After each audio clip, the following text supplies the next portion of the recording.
Bu videodan da sonra lülə kebab hazırlaya bilməyəcəksənsə günahı özündə axtar. Bu videoda sizlərə birəbir eyni içi sulu qalan lülə kebab reseptini təqdim edəcəm. Videonu indidən yaddaşa atın ki, lazım olacaq. Tam miqdarı aşağıda qeyd edəcəm.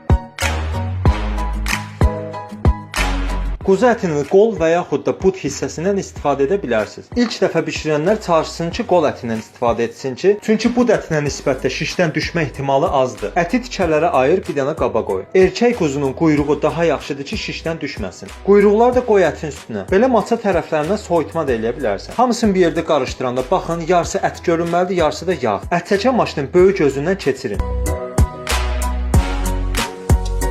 Bu arada nənəmiz də sağ olsun tərəvəz dolması bişirir. Dostlar, əti çəkəndən sonra yarısını da yenidən çəkin.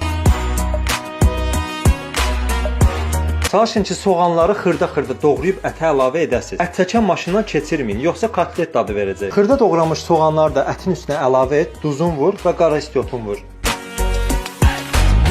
Lülə kebab az duzu sevmir. Çalışın ki, yaxşı yoğurasınız.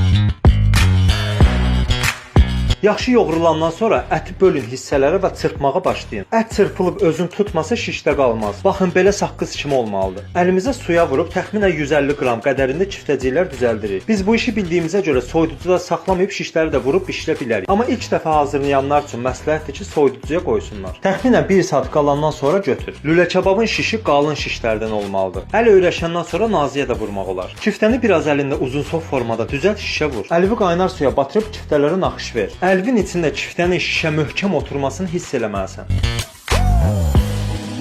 Şişə vurandan sonra alt tərəfindən belə fırladın.